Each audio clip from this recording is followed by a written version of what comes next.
8 traits successful people have in common. Number 1, passion. Successful people love what they do. When I asked Russell Crowe what led to his Academy Award for Best Actor, he said, the bottom line is I love the actual job of acting. I have a great passion for it.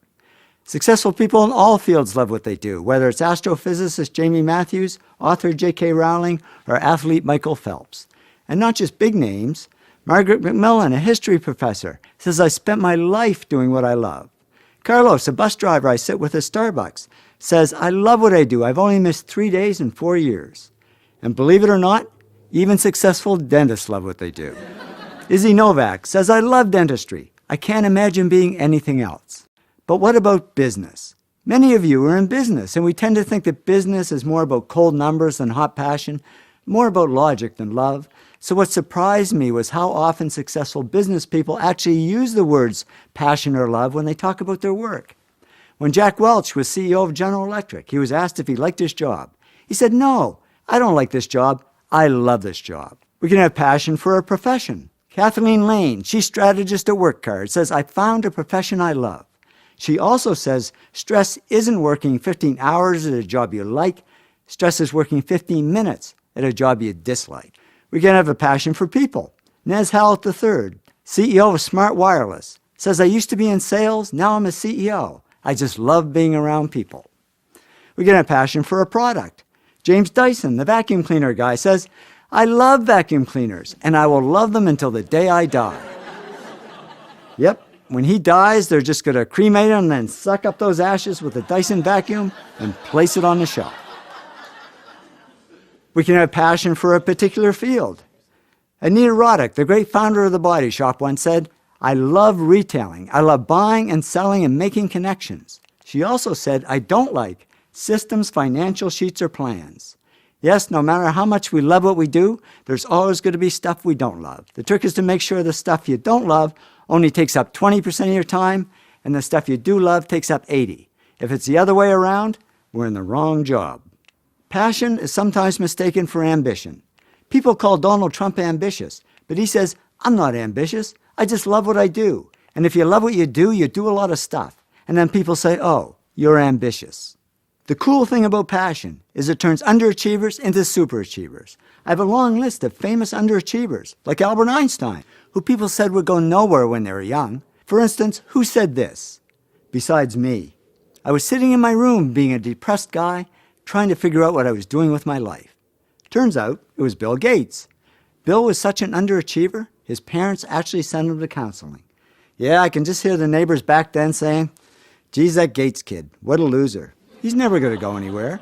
And he didn't, until he discovered his passion for software. The big problem is finding your passion. Sure, there's a kid that knows they want to be an accountant or an architect or an astronaut from the time they're 10, but I found a much bigger group of successful people who, when they were young and even when they were older, didn't have a clue what their passion was, and it took them a long time to find it, or to fall into it.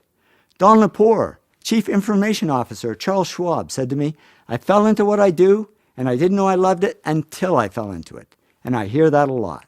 So how do people find their passion? Well, they just get out there and try a lot of stuff and explore many paths. Robert Munch explored many paths. He said to me, I studied to be a priest. That turned out to be a disaster. I tried working on a farm. They didn't like me. I worked on a boat. It sank. I tried a lot of things that didn't work, but I kept trying, and then I tried something that did work. And I'd say it worked.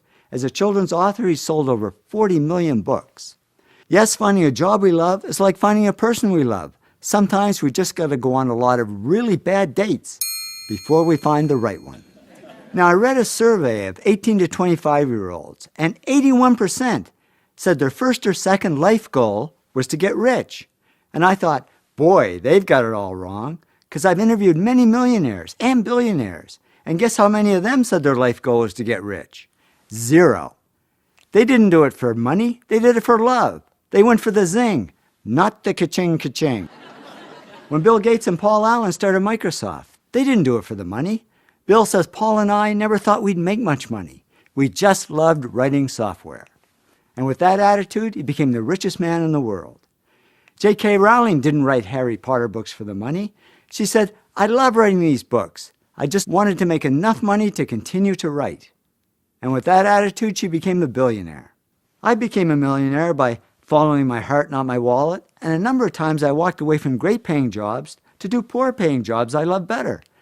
Once is when I had a great job traveling the world, making a lot of money, but I wasn't doing the one thing I loved at the time, which is photography.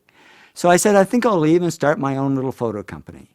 My heart said, yeah, go for it. My wallet and all my friends, I might add, said, are you crazy?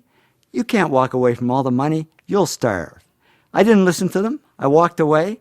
And yeah, at first there wasn't much money. But it didn't matter because I was having fun doing what I loved. And eventually the money came. And much more than if I'd stayed in my old job. So I learned it's true what they say. If you do what you love, the money comes anyway. So I'd say if you really want to get rich, put money at the bottom of your goals list and passion at the top. And why does it work that way? Because if you love what you do, you'll automatically do the other 7 things that lead to success and wealth. You will work hard. You will push yourself. You will persist. And what if you're in a job you don't love? Well, just follow your passion on the side. Remember, Albert Einstein was a patent clerk. That was his job, but his passion was physics. And he wrote 4 of his most important papers in his spare time as a hobby and became one of the world's greatest scientists. So it's amazing what you can do if you love what you do.